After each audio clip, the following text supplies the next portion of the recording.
हमें मिल रहा सम्मान, आज हमें मिल रहा सम्मान।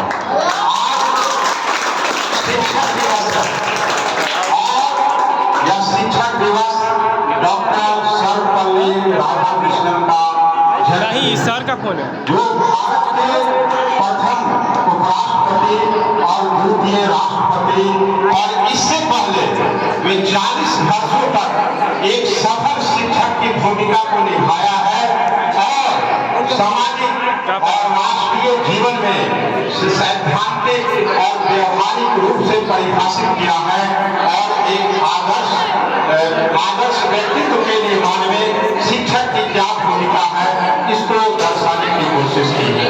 तब तो वेदों ने गाया है, गुरु ब्रह्मा गुरु विष्णु गुरुदेव महेश्वरा गुरु साक्षात परब्रह्म तस्मै श्री गुरुवे नमः।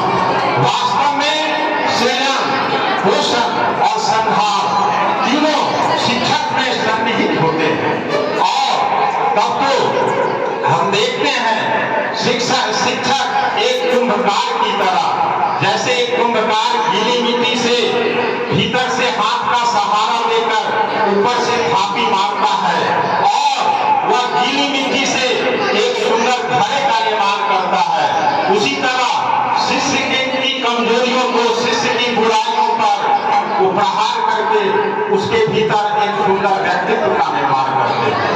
और हम केवल भारतीय संस्कृति में ही नहीं, हम राष्ट्रीय स्तर पर ही नहीं, अंतर्राष्ट्रीय स्तर पर भी देखें तो आप पाएंगे तो सिकंदर महान बना तो उसके भीतर भी प्लेटो, सुकरात और अरस्तु जैसे गुरु की गुरु परंपरा थी।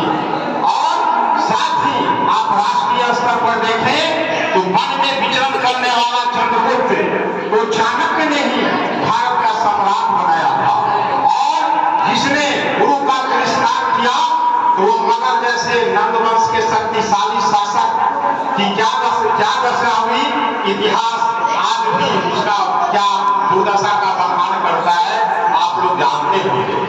साथ ही आप ईश्वरीय अवतारों में भी आप देखेंगे जो राम मर्यादा पुरुषोत्तम राम कब कहलाए तो तुलसी ने लिखा है, गुरु गृह गए रघुराई पढ़न गए रघुराई अल्पकाल विद्या सब पाई।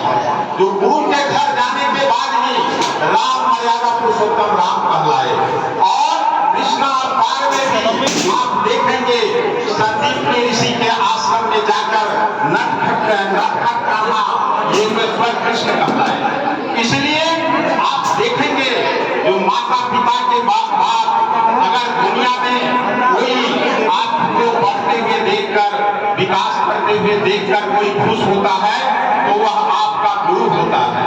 और कोई अगर दुखी होता है आपको कुमार पर देखकर तो माता पिता के बाद वह आपका गुरु ही होता है। तो आपके व्यक्तित्व के निर्माण में क्या है, एक शिक्षक की बहुत बड़ी भूमिका है।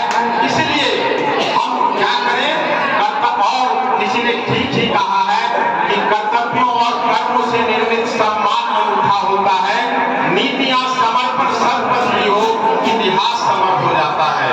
तो आज शिक्षक दिवस के अवसर पर आप लोग गुरु के सम्मान में यह शपथ लेने की कोशिश करें कि हम अपने भीतर एक सुंदर व्यक्तित्व का निर्माण कर सुंदर समाज का निर्माण करेंगे, सुंदर राष्ट्र का निर्माण करेंगे और आपके व्यक्तित्व के द्वारा हर गुरु हम शिक्षक जाने जाए। जैसे आपने चाणक्य का मैंने उदाहरण दिया या अरस्तु का उदाहरण दिया। इसलिए हम यही अंत में कहना चाहेंगे, आप धनवान बने, कीर्तिवान बने और साथ ही यशवान बने, लेकिन जो सबसे बड़ी उपलब्धि है आप शिक्षित अनुशासित इंसान बने। इन्हीं शर्तों के साथ आपके मंगल भविष्य की कामना करते हुए मैं वाणी को विराम देता हूँ।